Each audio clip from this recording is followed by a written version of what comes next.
Kevin Abstract announced Blush, this new project of his, which is more than just a project, it's a collective. It's supposed to be this ever-evolving group of artists, graphic designers, musicians, anything really, podcasters, I think. First was the album announcement, Blush, right? And then was this announcement of what Blush is specifically. No set identity, no finalized members. Blush is not a fixed group. There are no permanent members. It is a platform for discovering new possibilities through collaboration. The group is ever-changing and can involve anyone who brings value to the vision: musicians, photographers, designers, videographers, models, DJs, etc. Also, no set identity. The possibilities of Blush are truly limitless, whether that be in terms of rotating members, a changing artistic medium, or an abstract personal brand. These factors allow for a journey that can be defined as it is embarked and traveled on. Blush brings focus back to the product and the music. Blush disrupts. Blush challenges the norm. This is our chance to build something that will last. This is our chance, folks. So I'm pretty sure this is AI generated, which there's another blurb that Kevin posted that was confirmed to be 100% AI generated by one of those AI checkers, which those aren't always accurate, but it said 100% seems pretty fishy if you ask me. But like, I don't get why maybe it has to do with the AI, but you see how there's like these artifacts around the text? I don't get that. Like, why does it look so bad? Like, it looks copy pasted or like photoshopped in there or something. It's very strange. So Kevin posted that, and so people are like, oh, so it's a new collective. Kevin Abstract ended Brockhampton to create a new similar type of collective of creatives. Like, why would he do that? So this is just Brockhampton 2 essentially, right? But so Kevin, he has this Discord server where the most loyal of fans can interact with him, and he's always apparently posting in there a lot of updates, recently updates about Blush. Okay, and so he posted in his Discord, finishing album, thank you 9 Vicious. Posted a photo of some people working on some music. Now, I had never heard of this guy 9 Vicious. Apparently, this guy is an alleged groomer / pedo. It was kind of like whiplash because within a day, we're all excited like, oh shit, new Kevin Abstract, new creative project, he's working on something cool, working on something big. It's like that meme where he's like waving and then looks down in disgust. That's what happened. We're all like super happy, waving to Blush, and then we look down and we're like, ugh, 9 Vicious? What the fuck? But there's a lot of questions surrounding this pedo accusation. So here's the evidence. Supposedly this is a text exchange between 9 Vicious and somebody who is 16 years old. Okay, and this is dated July 24th, 2021. They go, bae, and then the person replies, don't bae me, boy, I am 16. So the person that said bae is allegedly this 9 Vicious guy. The person says that they're 16, so don't call me bae. 9 Vicious says sorry. They go, all caps, I was joking. 9 Vicious goes, no you weren't. The person goes, yes I was. I like older guys, but when they find out my age, they usually gone. 9 Vicious goes, I mean, it's not like we're fucking. And they go, true. And then 9 goes, I'm prob waiting till you're 18 to do that.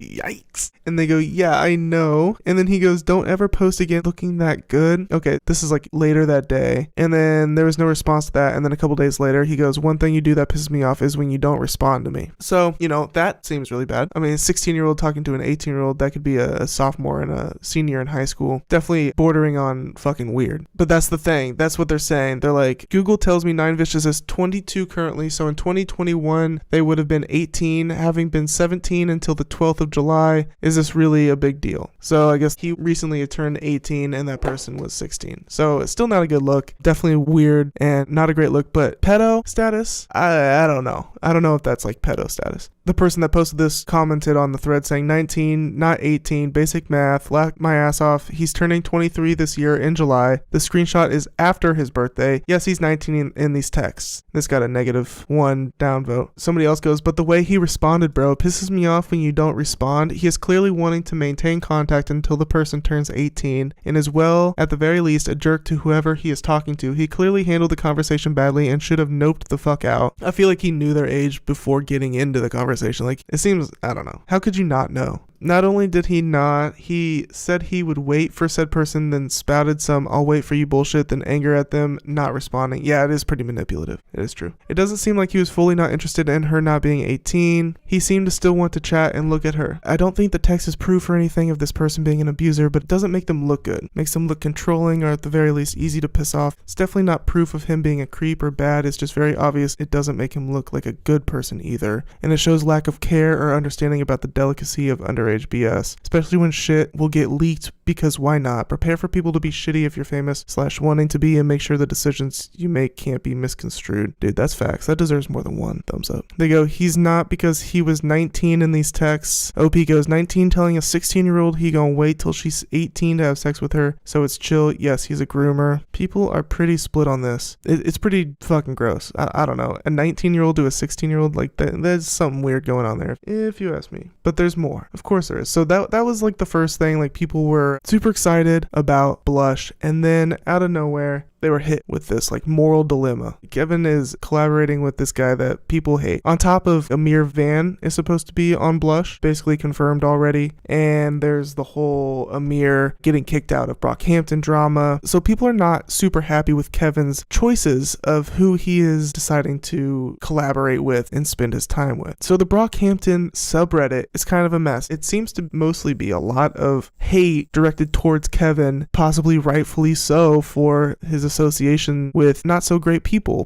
that he himself has distanced himself from in the past, and now he's like coming back to hang out with these people again. Is that bad? Is that good? I don't know exactly. I don't know Kevin, but people in the subreddit fucking hate that shit. So fast forward a little more, and Kevin posts this, another little update about Blush. Now again, I'm pretty sure this is what was confirmed to be 100% AI generated, but let's read it. Blush. I've always wanted to make an album like Blush. In ways, I've made records like this before, but I've never produced them at this level of quality when it boils down to storytelling and sonic shaping. Last summer was heavy, awful. I lost the love of my life. It got so bad that I had to leave California. I went back to Texas to link with my day ones. Family, you know. Your boy had to slow things down and look in the mirror and be a grown-up. Cut the bitch stuff out. I was like, okay. I am 100% at my best when I'm directing other artists. 2001 The Chronic. Blush. When I went to jail over some bullshit out in Conroe, I realized how much I care about my work and my audience, and also how I've taken so many things for granted for so long. Not only did I feel guilty, I felt small. I believe God finds their way into my thoughts more often than less, and I know that I am beyond lucky to be able to have a shot at this thing. This career, this industry, this art form, my life. Thanks. I care a lot. I'm strong. I got us. Blush is the way. June 2025. I love Peter, but leaving Sunny has helped me find my way back to being me, because I am 17 again, even though I'm 28, 29 next month, by the way. Shout out 29, I'm 29. Anyway, see y'all in a week or so. This album is my favorite one so far. Cliff Simpson, sent from Hawaii, so they're working on Blush in Hawaii. That's kind of cool. To be honest, that didn't read like AI. Something was written by AI. I don't know. He's also been posting AI generated images with Blush written on them. Kind of weird. Like ugly AI too. But regardless, the big reveal from this, the reason I'm reading this is because he announced that he went to jail last month, and then people found his mugshot. Kevin was arrested a while back. This is a Facebook link from Say Cheese Montgomery County mugshots and arrests. Kevin Abstract on here. 5 comments and 3 shares and 21 reactions. Pretty under the radar. My goat. They go, I can't believe they arrested Ian Simpson. This is monstrous. Free my boy Kevin. I mean, he is free, but he's looking rough in that mugshot. That was a rough night. So he's obviously going through it, and I honestly wish nothing but the best for Kevin. But we've got more to read. This was another post on the Reddit, so people were actually starting to push back on this hate that's kind of just like boiling over in the Brockhampton subreddit. This person goes, I genuinely don't get the hate Blush gets. They're talking as if the album's out already. The album's not even out. But yeah, I agree, there's some weird stuff about some of the members that's not great, but other than that, and maybe people still holding on to Brockhampton, I don't see any reason not to be excited for Blush. Kevin has a hella consistent discography. Almost all of Brockhampton's stuff was fire, except for the last 2 albums, but even getting to that point is crazy. I actually really like The Family, the one that's like a Kevin solo project, but labeled as a Brockhampton album. For some reason, the album gets hate. I really thoroughly enjoyed that album when it came out, at least. They go, and his solo work is excellent and interesting. Beyond that, his features and random collaborations almost always pan out. Texas Blue, for fuck's sake. Why would Blush be any different? Top comment is, biggest question is what will happen after he drops the album? I don't know. He'll probably tour or stop tweeting so much. I don't know. He'll settle down on the promotion. Oh yeah, so someone goes, I love Kevin Abstract. From how I see him, I relate a lot and learn from his successes and mistakes. He's such an inspiration for me. Is this real? The people associated with Blush are, from what I've gathered, shitty, diabolical people. I mean, come on, dude. It seems to be like a lot of people working on this album. You can't just paint this idea of like everybody working on Blush as a shitty person. That's not what's going on. That's just like a complete made up image that this person is putting out there. Now Nine Vicious, not on Blush, and he said he didn't know. Amir Van, yeah, JPEG Mafia kinda. Okay, so now we're faulting people for associating with JPEG Mafia. Come on, that's crazy. But yeah, this person, how is Peggy a diabolical person? Yeah, this is ridiculous. These are just kids, right? This has gotta just be kids. I mean, who hangs out in the Brockhampton subreddit? I mean, besides me. It's just a messy ass rollout and concept. Don't expect this Blush concept to go anywhere after the album anyway. Just release the music. This cryptic IG post shit he's been doing since he was 21 is just tired. Dude, just post Blush June with no actual date or even music. LOL. We do have a date now, and we do have an album cover. This was 11 days ago. It definitely was typed up before the pre-release came out. As much as I love Kevin's art, he's his own downfall. Pretty much every BH release was a mess because of him, and so was Blanket. Hey, I mean, every album came out like on time. The Saturation release schedule was famously not a mess. It was so consistent and back to back to back. Yeah, here we go. Every release was a mess and his fault. I wasn't around for Sat 1 through 3 releases, but Ginger was smooth. Well, I'm telling you, dude, those were like the smoothest ones, because at that time, dropping 3 albums like that was unheard of. Even today, it would be pretty impressive, but at that time, it was unheard of. 3 albums of that quality and caliber from a group that was fresh on the scene, all within that 9-month period. Just a feat of excellence. Yeah, I don't know what they're getting off on saying that every album release has been a mess. It's just not true. These people are creating their own reality in the subreddit right now. I do not understand what's going on. For me, it really is just the disgusting people he's bringing onto this project. Abusers, rapists, sexual assailants, and toxic people. I'm upset for Dominic Fike too, because I look up to him and Kevin Abstract, and this type of behavior just makes me feel shame. Somebody replies to that saying, I mean, it's not like it's everyone on this project though, to be fair. Like 90% of the names I've heard associated with this project are decent people. Yeah, we're talking like 2 people that are appropriately disliked out of how many people in this group? They say this kind of shit with nothing to back it up. Abusers, rapists, sexual assailants, and toxic people. It just seems to be, I'm not saying that it's not true,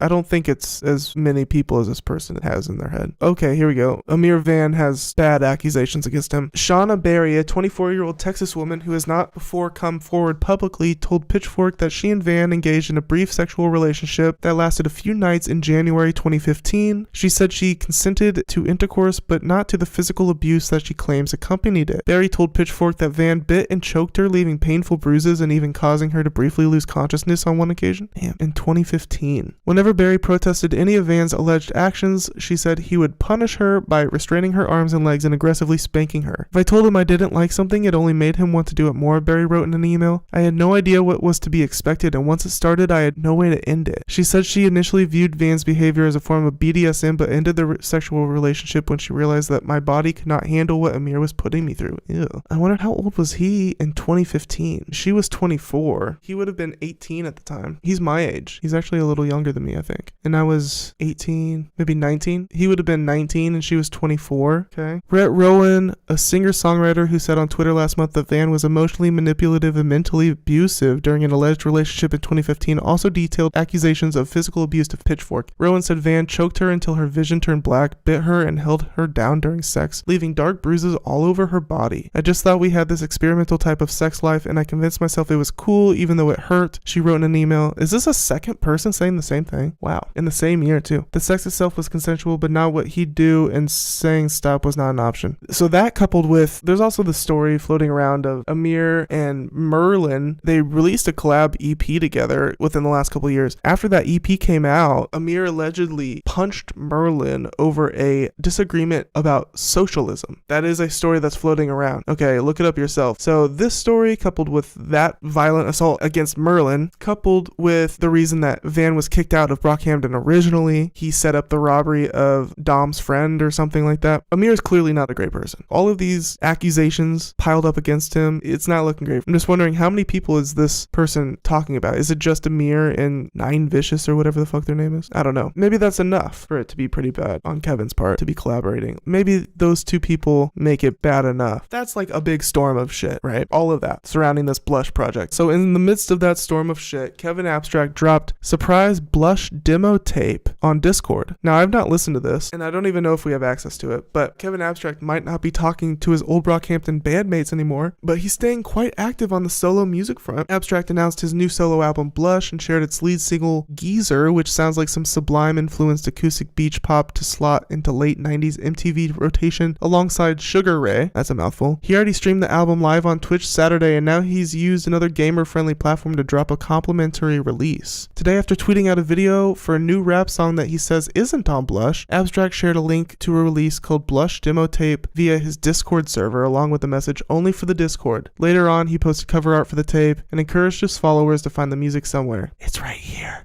Oh, cool. Oh, this is excellent. 9 tracks, 29 minutes. Let's give it a listen. Oh, this is fun. I hope they don't claim me. Blush Demo Tape. This is a live reaction. I have not listened to this. Oh, this is good stuff. I'm excited. How can you forgive me?